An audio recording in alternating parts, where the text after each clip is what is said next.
Hello my gorgeous friends of Webflow, it's your friendly neighborhood Francesco from Supersido here. Today we're fixing one of the most annoying limitations of the native Webflow Lightbox. Because by default, once you reach the first or last item, you're stuck. You can't keep moving in the same direction. You have to go back. And for a gallery that's supposed to feel smooth and seamless, that's honestly a pretty weird limitation. So, in this tutorial, I'll show you how to upgrade the native Webflow Lightbox with infinite looping navigation. That means your users will be able to open the gallery and keep clicking next or previous forever. No dead ends, no awkward stops, just a much better experience. And the nice part is, this setup works with CMS galleries, with static Lightbox galleries, on desktop, on mobile, and most importantly, it stays fully accessible. So yes, this is about improving the user experience, but it's also about making sure keyboard users and people relying on assistive technologies can navigate the gallery without ever getting blocked. And once the script is in place, the setup is surprisingly simple. You really need only one custom attribute to make the whole thing work. If you find my videos helpful and want to support my work, you'll see the thanks button right below the video. No pressure at all, even just watching, liking or subscribing already means a lot. But now, if you're ready, let's dive in.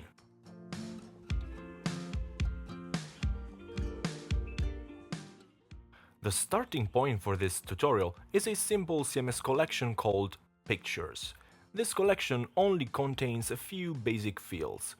Besides the default name and slug fields, we only have an image field and an additional plain text field, which we use to store the alt text for that image. Inside the usual section, main container, section content wrapper structure, we have a collection list wrapper, connected to the CMS collection we just mentioned. We gave it the class lightbox-gallery_list-wrapper, just to stay consistent with our usual naming conventions. But in this case, we didn't apply any styles to it. Inside the collection list wrapper, we of course have the collection list itself. We assigned it the class lightbox-gallery_list. Its display is set to grid, and we configured the grid with 3 columns and 2 rows. We also set the gap to 1 rem to create some spacing between the items. Each collection item has the class lightbox-gallery_list-item. We use this class to apply a light background color and a 1 rem border radius. We also apply a transition to the filter property, 800 milliseconds ease out expo. If we open the element settings panel, we can also see that the collection item has a custom attribute called card-link-hover. This attribute, together with the transition we just mentioned and the one applied to the image inside the card, is part of the setup that lets us create a very nice hover interaction. When we hover over one card, the image inside scales up, and all the other cards become desaturated. And the cool part is that this interaction is powered by just a few lines of CSS inside the global styles embed on this page. Today though, we're not going to focus on that hover interaction.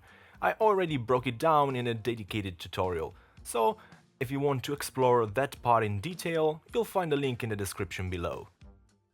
Now, continuing with the structure of the section, inside each collection item we have a native Webflow Lightbox element. This lightbox has the class lightbox-gallery_lightbox.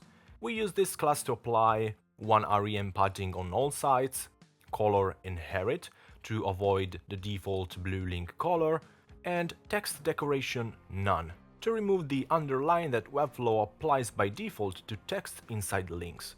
If we temporarily reset the color property, you can clearly see that the default blue link styling appears again.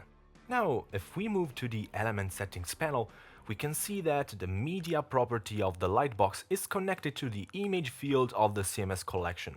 This is what makes the images show up when we click on a lightbox and open it. Then, we assign this lightbox to a group called Gallery. Since every lightbox inside this collection list shares the same group name, they all become part of the same lightbox group.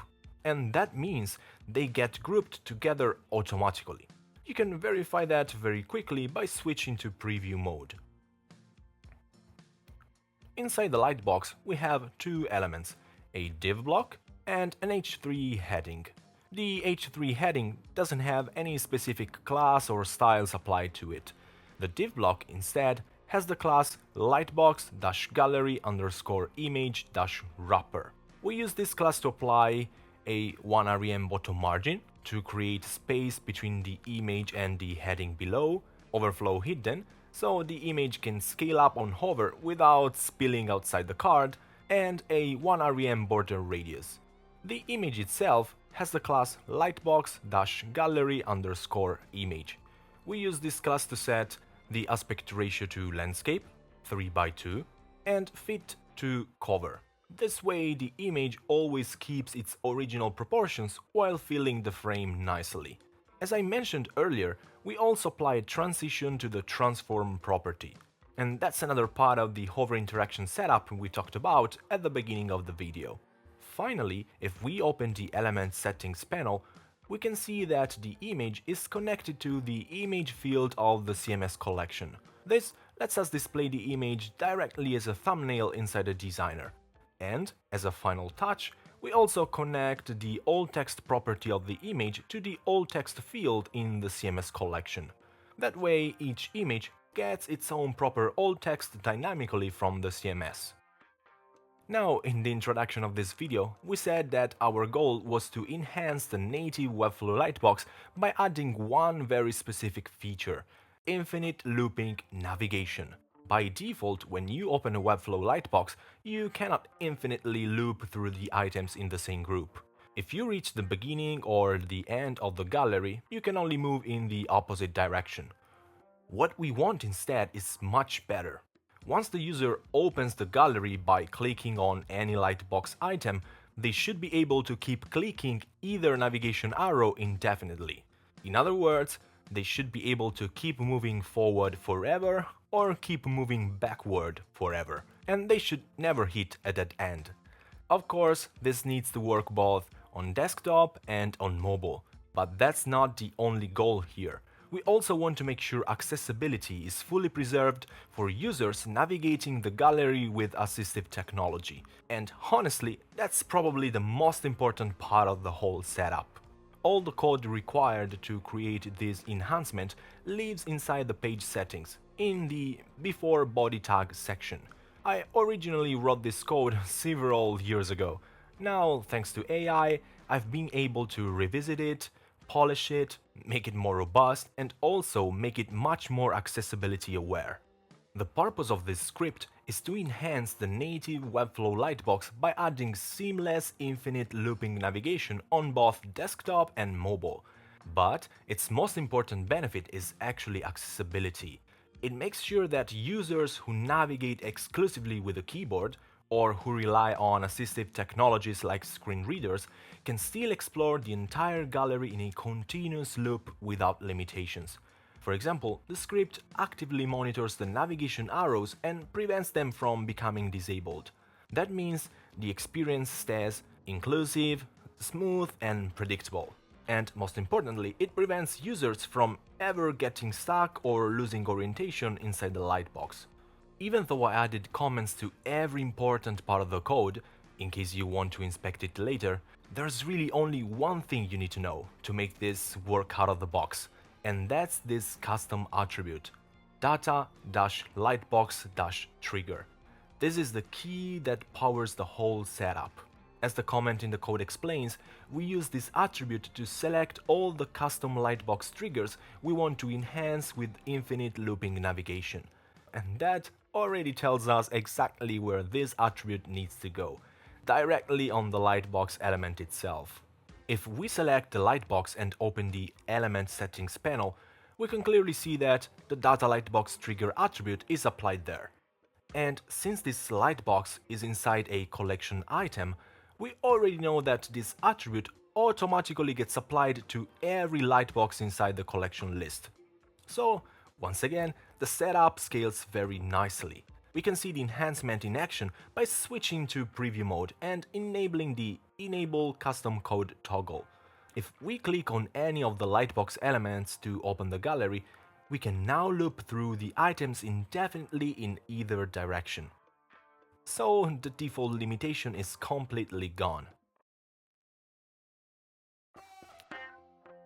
Of course, this exact same setup also works with a gallery built from static Lightbox elements. In this second section, the structure is basically the same as before. The only real difference is that the Lightbox elements are static. So in this case, they're not connected to a CMS collection. If we select each item and inspect the element settings panel, we can see that all of them have the data Lightbox trigger attribute applied and belong to a group called landscape. So the logic is exactly the same.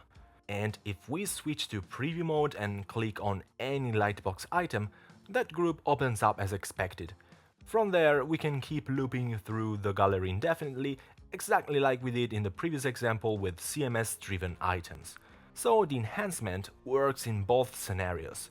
And finally, as a last accessibility check, we can test the Lightbox using keyboard navigation. For example, we can use the left and right arrow keys to move back and forth. Or we can press tab to move focus to one of the navigation arrows and then press enter to keep navigating through the gallery. Everything works smoothly and exactly as expected. So now we have a native Webflow Lightbox that supports infinite looping navigation, desktop and mobile compatibility, and fully accessible interaction, which means it's ready to be dropped in your next Webflow project with basically no extra effort. And now, as always, quick recap and music recommendation. And that's it for today.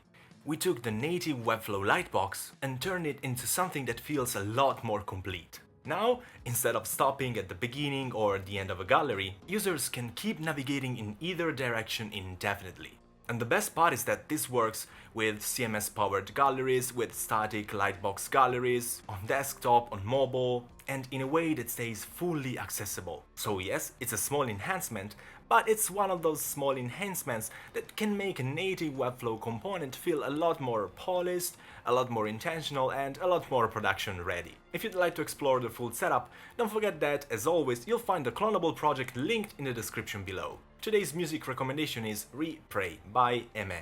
It has that quiet, emotional tension that keeps moving forward without ever really breaking. Which honestly feels like the perfect match for a gallery that now never has to stop. As always, don't forget to like, subscribe and hit that notification bell for more Webflow tips and tricks. Thanks for watching and I'll see you in the next one. Matane!